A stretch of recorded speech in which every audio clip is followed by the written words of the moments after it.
All right, welcome to episode 10, purely parsing claims from a JWT. My name is Reed Evans. I'm on Twitter at ReedNEvans. We're going to try something a little different today. I'm actually putting some stuff into an online Repl, which means in the show notes, I can actually share with you a link to this Repl so that you can actually play around with it. So let me know what you think of this approach. It keeps me out of Vim, which I'm not exactly a fan of, but hopefully this helps you out as far as being able to play around with some of the code and interact with some of it too to see kind of what happens as you go through it. So what are we going to do today? We're going to purely parse the claims from a JWT. I mentioned in a previous episode some stuff about JWT and how we were able to compose stuff, but we really weren't being very pure about it. And so what I want to show in this episode is what it would look like to actually make it pure. So right up here you see we have pure code that retrieves a JWT inside of IO and parses out the claims portion of the JWT. That's a mouthful. So what are we going to do? Well, we're going to need some helper methods, functions. One of the ones we're going to need is one called safe. And what safe is going to do is it's going to require a function from A to B and then an A. It's going to give us either an error or a B. And so if we look at the implementation, basically it's just a way of centralizing a try-catch and abstracting the try-catch out to say if f of x, if we can successfully perform f of x for whatever f and x is passed in, then we'll return a right. We'll return the B, which is basically the result of calling f of x. And if that throws an error of any sort, then we're just going to return the left of whatever the error is. So then we'll get an error. And if you're unfamiliar with either, I'll also link some stuff in the notes for that. One of the other things that we're going to need is a to either. So given some value of b, or what we'll do is we'll accept a b, and then we'll accept something that might be an a, but it might be undefined. So we'll do an is nil check. And if it is nil, then we'll return left of the left, which is actually the b here. But regardless, the idea being that we're still going to return an either a b or a. This is just a way to get a value that's not in an either up into this either context so that we can continue to chain over this either context, which is a way of basically, you may have heard of it as railway-oriented programming, but basically it's a way of having two different tracks. So one that is the right case, which is like everything's good, which is what either of returns, or kind of an error track here with left. Base64 to JSON, which I showed in a previous video where I had abstracted this out.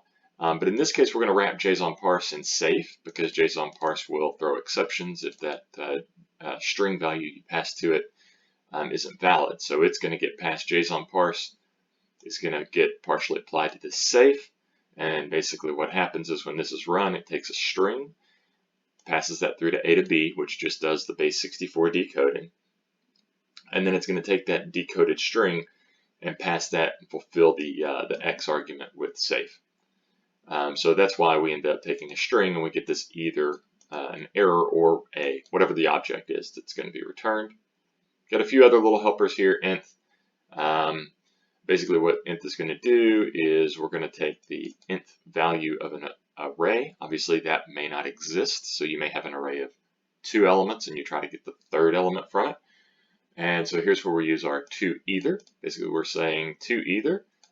So this either is going to be a string because it's if we try to get the third element of a 2-element array, then we're going to get the left side of the either, which is going to be a string, which is going to let us know, nice little error message saying the nth element doesn't exist, or we'll get the a, so whatever element that was. So if we try to get the second element of a 3-element array, then the a here will be that second element.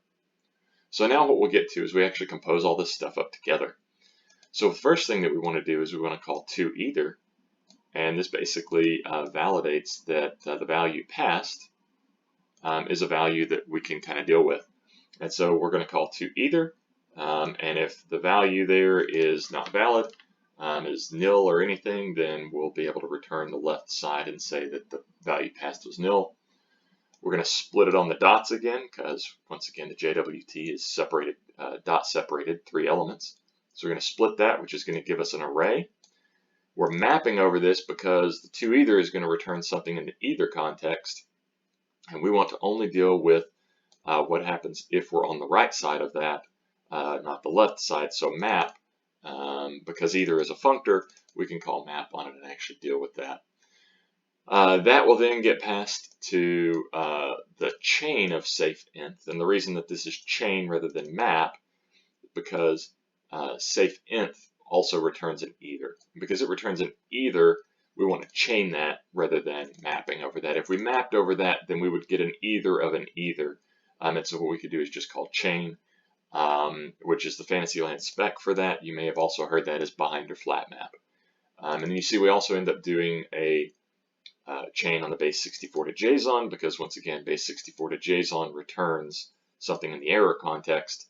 And we wouldn't want to get, if we mapped here, we'd have a triply nested either, and we really don't want that. We just want the one either. That's good enough for what we're doing. So anyway, that's all of this composed up together, which is our parse claims, which, as we see, takes a string and returns either an error or a claims object, which is pretty cool. So let's test it out. We've got a JWT here that has some stuff. What we want to do is we want to simulate the concept of, we're probably going to pull that JWT from cookie or local storage or whatever else. So we've got an IO, because getting something from an external source is an unsafe operation. So we're going to wrap this in IO, which you may have seen from episode, I believe it was 9. And then what we're going to do is we're going to return an either of the JWT. And that's just to simulate the fact that the user may not even have a JWT in there, so we want to be an either of on this JWT. So we have JWT-IO, which is an IO of an either an error or the string, which is the result. And I gave you some other inputs that you could try here too. So then what does get claims look like? So get claims is going to take this JWT-IO. It's going to map into the IO portion so that we're dealing with an either. And then we're going to chain the parse claims, because once again, parse claims returns an either error claims. If I'm mapped here, then I would have an either of an either, which we don't want. So chain removes that nested kind of thing that we have there. And so then get claims returns an IO of an either, an error, or a claims. That's a mouthful. So what does the calling code end up looking like? So far we're completely pure. We haven't done anything, we're referentially transparent. We haven't gone outside the world. We've just described what we would do if we were to go outside. And so here's our impure code. So this would be in the calling code. This would be at our boundary again, because our impure stuff we want to push all the way as far as we can to our boundary. So what we can do is we can say the result, which actually that's not right. That's actually an either an error or a claims, not a maybe. The result is a get claims run IO. So that right there tells you we're going to perform some effect, right? And the result that we're going to get back is either an error or a claims. And then we can spit result here, and because of this Repl, we can tidy this, and we see that we get an either a right. So we get the right value. And here's our nice JWT that's been parsed from the center bit of all of this gobbledygook. If we were to go back here and look at what happened if we passed in just a quote instead of this JWT, well, then we would get a left if the nth element does not exist. So that's great. Another option we could do is, what if the nth element does exist, which we'll simulate here, but it can't actually parse that? Well, then that becomes a problem with the JSON parse. But you notice we're not throwing an exception. We're returning an either let. We're returning a left version of the either disjunction. So we're completely pure. We don't throw exceptions. Everything that we're doing is wrapped up. We don't perform any IO until we get to our edge of our program with the run IO.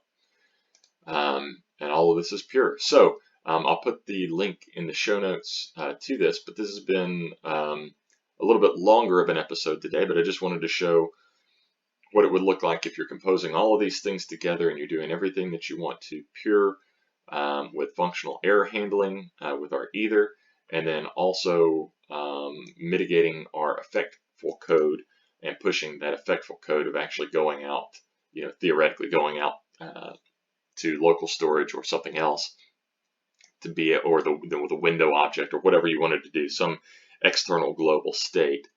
We can wrap that in IO to make all of that pure as well. So there you have it, completely pure, purely parsing claims from a JWT. Hope you liked it, and let me know what you think.